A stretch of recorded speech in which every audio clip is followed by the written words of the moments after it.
comenzar definiendo la palabra Apocalipsis, pues que es muy importante, ya que proviene del griego apocalipto o apocalipto, que significa literalmente descorrer la cortina. O sea, antiguamente cuando los griegos iban a comenzar a enseñar o a manifestar que había una estatua, que había cierto escultor famoso esculpido, pues la cubrían con una manta. Y entonces reunía mucha gente y un cierto día escogían para que pudiera ser descubierta esa estatua. Le quitaban la manta. Y el hecho de quitarle la manta es lo que significa apocalipto. O sea, quitaban algo que estaba ocultando a la estatua. De ahí viene la palabra el apocalipsis. Porque el apocalipsis es Dios el que nos quita una cubierta o nos abre los ojos para que podamos adentrarnos y poder introducirnos en el mundo del futuro y poder analizar claramente la culminación de la humanidad, pero sobre todas las cosas, la razón por la cual la humanidad se encuentra como se encuentra y que podamos nosotros realmente poder discernir qué es lo que Dios nos quiere decir. La primera pregunta que tenemos es ¿cómo fue escrito el libro del Apocalipsis? Bueno, el libro del Apocalipsis fue escrito hace aproximadamente 2000 años por el apóstol Juan. Juan fue el último de los apóstoles, posiblemente murió como a los 90 años de edad, cuando él se encontraba exiliado en la isla de Patmos, que está enfrente del mar Egeo, o sea, junto a Grecia, del lado occidental de Grecia. Y ahí en esa isla, regularmente el Imperio Romano mandaba o confinaba a todos los presos políticos. Y aunque él no fue considerado un preso político, sino un preso que lo consideraban como una amenaza para el Imperio Romano, ahí lo exiliaron y ahí murió el apóstol Juan. Fue el último de los apóstoles de Jesucristo. Y también recordamos que el apóstol Juan en los cuadros de la Última Cena se le representa recargado en el pecho de Jesucristo, y por eso se le llama a Juan el apóstol del amor o el apóstol amado. Y esta es la razón por la cual su primera carta que él escribe, la primera carta de Juan, es una carta dedicada, sobre todo el capítulo 4, al amor. Entonces el apóstol Juan está ahí en la isla de Patmos, 85, 90 años de edad, cuando de repente él escribe en el capítulo 1, versículo 12 en adelante, que se le apareció un personaje demasiado brillante, con un esplendor maravilloso, y entonces dice que él estaba en el Espíritu en el día del Señor, versículo 10, capítulo 1 del Apocalipsis, y detrás de él oyó una voz como de una gran trompeta, que le decía: yo soy el alfa y la omega, el primero y el último.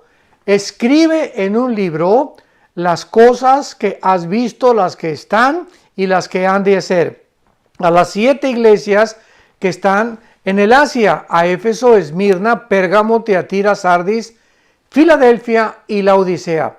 Estas 7 iglesias que pues ya en el capítulo 2 y 3 comienza Jesucristo a algunas exhortarlas, a otras a culminarlas, a otras a darles consejos de porque se habían apartado del camino del Señor. Cristo es el personaje que se le aparece a Juan. Y dice el versículo 12 que cuando Juan se voltea para ver a esa persona que le estaba hablando y que le estaba diciendo que escribiera las cosas que a continuación le iba él a comenzar a relatar, dice la Biblia que vio 7 candeleros de oro.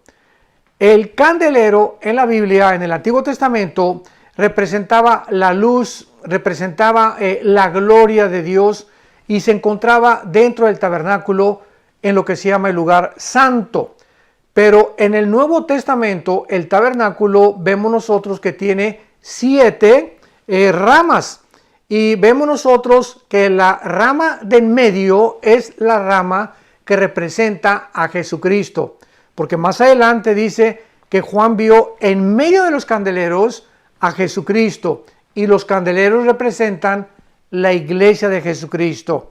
Entonces Jesucristo está en medio, y 3 ramas a la izquierda y 3 ramas a la derecha nos hablan, el número 6, 3 y 3, nos hablan del número del hombre. Entonces, Cristo en medio del hombre nos da perfectamente lo que es estamos completos, estamos perfectos en Cristo. A su semejanza podemos nosotros realmente comenzar a reubicarnos, resucitamos espiritualmente con Cristo cuando Él entra a nuestra vida. Y este es el símbolo del candelero. Simplemente que Jesucristo es el que entra a nuestra vida para dirigir nuestra vida, y lo mismo, Él es el jefe de la iglesia, la cabeza de la iglesia, y el que dirige a la iglesia hasta el final del tiempo. La forma como Juan vio a Jesucristo se describe en los versículos del 13 en adelante, y dice que vio a uno semejante al Hijo del Hombre, vestido con una ropa como un lino fino, a blanco hasta abajo, con los ojos resplandecientes, los pies bruñidos como el bronce, y con un cinto en la cintura, dorado, y con el pelo blanco como la nieve. Y esta imagen de Jesucristo hizo que el apóstol Juan cayera al suelo. Imaginémonos nada más la gloria y el poder que desplegaba la persona de Jesucristo. Dice la Biblia: cuando le vi, versículo 17, caí como muerto, y él puso su diestra, o sea, su mano derecha, y me dijo: no temas, yo soy el primero y yo soy el último. Es interesante que esta frase, no temas, la encontramos desde el Génesis hasta el Apocalipsis. Es una frase que continuamente Dios nos está mandando en los 66 libros de la Biblia. No tengan miedo. Saquen de ustedes el temor. No tienen por qué ser amedrentados por nada de lo que pueda suceder en el mundo, que el peso cayó, el petróleo cayó, que hay un virus, que hay un terremoto, amenazas de muerte. No tengan ustedes miedo. ¿Por qué? Porque estoy con ustedes. Y si Jesucristo está con nosotros, ¿a qué le vamos a temer? Dicen que el temor es un resultado de estar adelantándonos al futuro y estar imaginándonos cosas malas o negativas que todavía no han sucedido. Entonces, ¿por qué vamos a temer? O sea, cuando tú estás temiendo algo, estás previendo algo que malo te va a suceder y te causa temor, te causa ansiedad, te causa estrés. ¿Qué voy a hacer mañana? ¿Qué voy a hacer la semana que entra? Etcétera, etcétera. Y esta es la palabra con la que termina la Biblia. No tengan miedo. Yo soy el primero y yo soy el último. Si dice Jesucristo que Él es el primero, o sea, Él inició el cosmos, Él inició la creación, porque Jesucristo fueron creadas todas las cosas. Todo lo que está en el cielo, lo que está en la tierra y debajo de la tierra, fue creado por Él y por medio de Él. Y Él es antes de todas las cosas, y todas las cosas en Él subsisten. Entonces, Él es el primero que inició la creación. Él es el primero que inició nuestra vida. Cuando tú y yo estábamos en el vientre de nuestra madre, Él nos conocía desde que estábamos en el esperma de papá, en el óvulo de mamá, cuando se formó el cigote y se juntaron las 23 cromosomas de papá y las 23 cromosomas de mamá y vino la fertilización. Jesucristo ahí estaba con nosotros, porque dice Juan en el Evangelio de Juan capítulo 1, en el principio fue el verbo y el verbo era con Dios y el verbo era Dios. Todas las cosas por Él fueron hechas y nada de lo que ha sido hecho fue hecho sin Él. Entonces, si Jesucristo, esto es para entender por qué dijo a Juan, yo soy el alfa y el omega. Si Él es el primero y Él es el último, ¿dónde nos encontramos nosotros? Nos encontramos en medio. O sea, todavía no viene la culminación de la humanidad. Él es el primero, nos encontramos más o menos bien cerquita ya casi del final.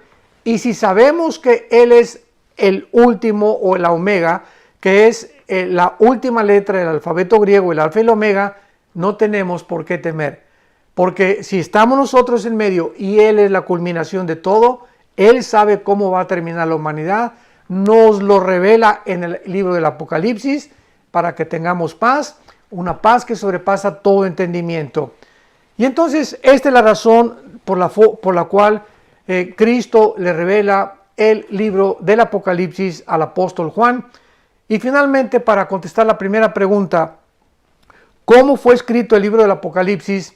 Dice el versículo 1 y el versículo 2, la revelación de Jesucristo, o sea, el descorrimiento de una cortina que Jesucristo nos da a nosotros, la iglesia, para manifestar a sus siervos las cosas que deben suceder pronto. Dios está interesado en que nosotros conozcamos el futuro, no por una simple curiosidad, porque Dios no quiere simplemente satisfacer el conocimiento, porque por naturaleza nos encantaría saber qué va a pasar mañana o qué va a pasar el mes que entra. No, Dios quiere que nosotros conozcamos el futuro con una sola razón, que nos preparemos.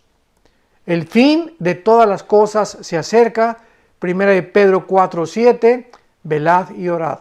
Entonces, esta es la razón por la cual Dios quiere que nosotros estemos preparados.